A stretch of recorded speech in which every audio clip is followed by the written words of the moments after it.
And we're rolling. Okay, what was your name again? Mathew. Matthew, great to meet you. What sort of issues are you thinking about? Like when you think of like be the change you want to see in the world, what's a big issue that you're wanting to see a change in the world? I mean, I like seeing progress in, the basic social areas, Black Lives Matter, LGBTQ, stuff like that. Try to support as much as I can without stepping on toes, because it's not really my place to speak for these groups, but be an ally without getting in the way is sort of my way to do it.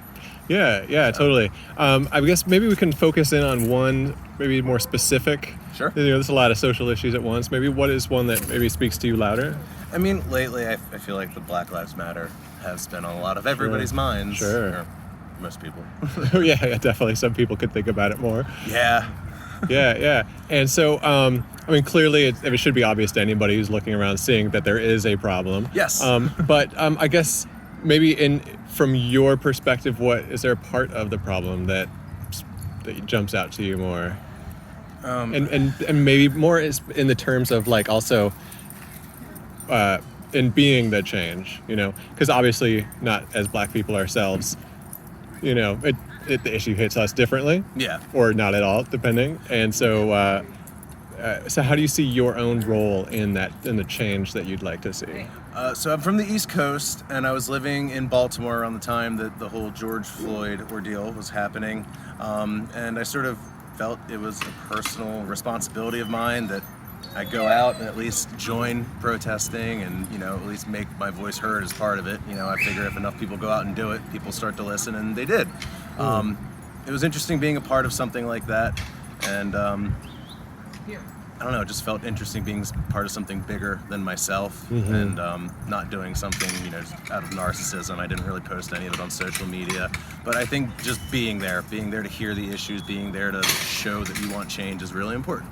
Yeah, absolutely. I went to some of the protests myself, and it was very powerful, to just see how this affects so many lives, and it's such a big issue, and the fact that it's not resolved after all this time, it's no, not even close. It's frustrating, but at the same time, I feel like part of the idea of be the change you want to see in the world is like accepting that none of us can fix the problem. No, and so all we can do is like do our one team little part, effort, part of it.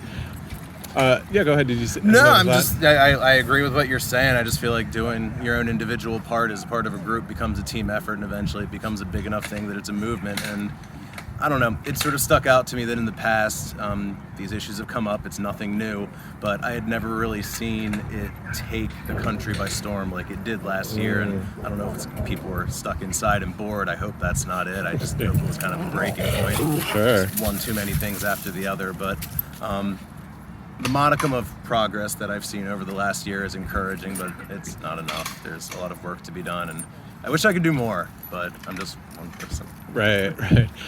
What would you say, or what should you say to people who maybe don't get it? Maybe they're saying all lives matter. Maybe they're in a place where they're not. Because at this point, if they don't get it, they don't want to get it. I'm past the point where I've started engaging with people, and maybe that's not healthy, but I've deleted my social media. I just can't do it anymore. I've taken a big step back from social media myself. I'm much happier since I got rid of my Facebook and my Instagram. All right. It's just an echo chamber of anger. yeah, absolutely. And I agree with you. It's like sometimes you're not going to be able to change anybody's mind, and so like why get yourself over angry? A holiday dinner, if a family member decides to mouth up, I'll make my opinions known, but I've passed the point where I'm trying to change strangers' minds on the internet.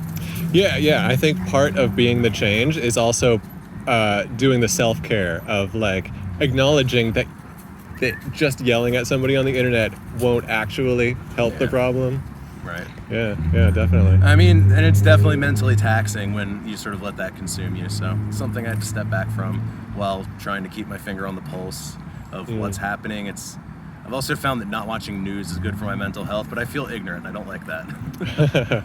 Yeah, I feel you. It's a total struggle of like how engaged, in what ways to be engaged, what media intake should you have. It's a giant mess. At some point, it really is. Yeah, absolutely.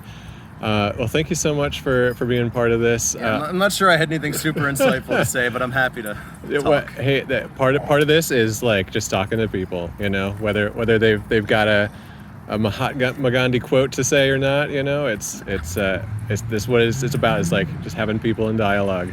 So yeah, I mean, at the end of the day, I think there's just too many Nazis, and that's a weird time to say that.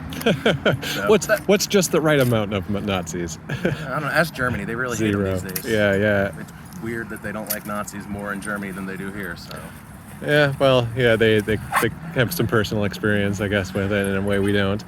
Yeah. But yeah. So thank you so much for chatting with me, Michael.